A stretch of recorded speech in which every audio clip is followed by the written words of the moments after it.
Nih,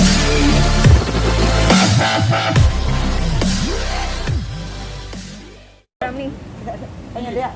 salah Instagram gimana mungkin? Kenapa Belum Instagram? balik lagi. Kan like kemarin kan prosesnya itu harusnya cepet balik. Cuman karena Christmas sama New Year, jadi orang yang di sana itu baru pada aktif lagi baru minggu ini gitu. Jadi udah masuk laporan sih, cuma tinggal nunggu aja. Kayak gitu-gitu kan takes time ya. Oke. Nggak, ini nggak sih kan Niki bikin Instagram lagi untuk yang kedua Iya, yang nih, Nikita Mirzani Mawardi _172. Nah, itu mau dicentang biruin juga atau enggak sih? Enggak lah, satu aja yang centang birunya. Kenapa nih? Yang itu followersnya lebih banyak. Kalau yang second account kan sebenarnya hanya untuk taruh foto-foto yang proper yang difoto sama fotografer aja gitu.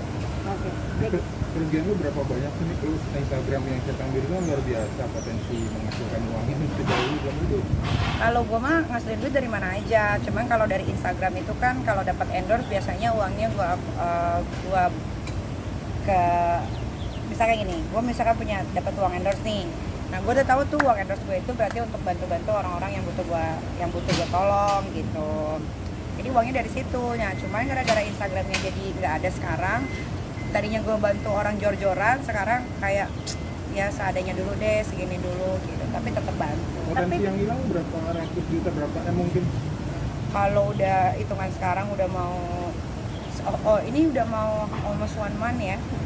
Ya bisa dihitung miliaran lah.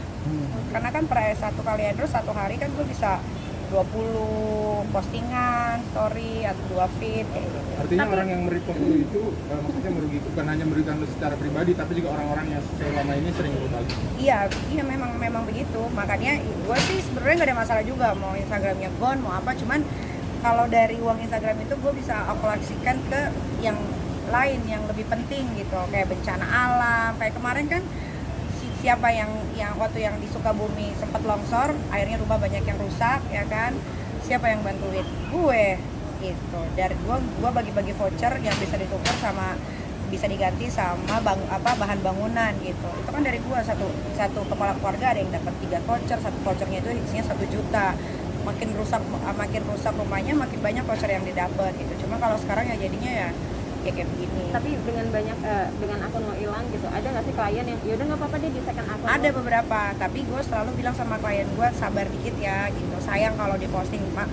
Semua orang yang bekerja sama gue tuh orang-orang baik, jadi mereka bisa memaklumi dan mereka bilang apa-apa diposting di second akun aja. Tapi gue nya nggak mau, gue bilang sabar dikit lagi gitu. Adanya second akun ini jadi lo nurunin rate atau gimana nih? Rate sama aja, nggak ada yang turun.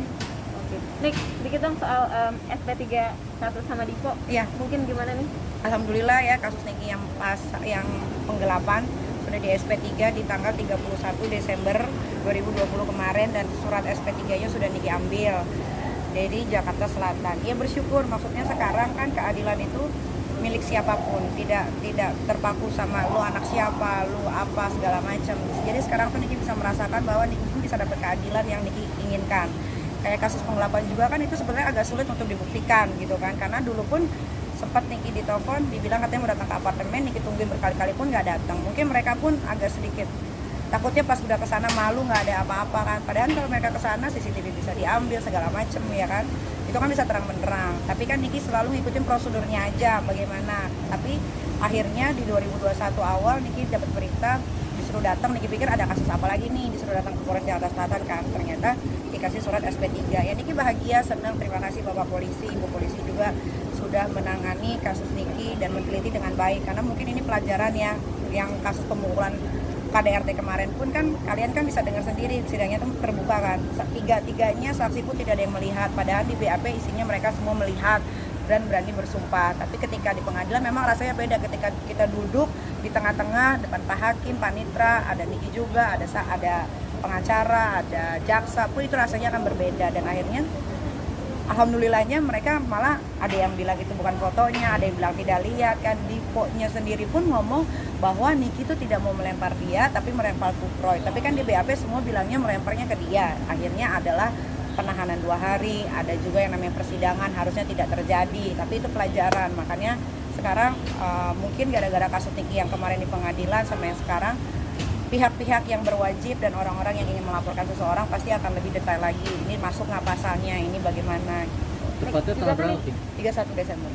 Nik, ini kan kasus lo yang sama Dipo ada beberapa akhirnya lo memenangkan, bisa dibilang Menang semua. Iya.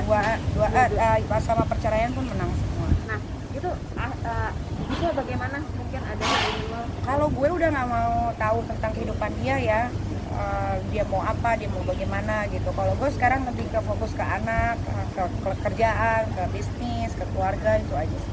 Dia mau hidupnya bagaimanapun terserah aja.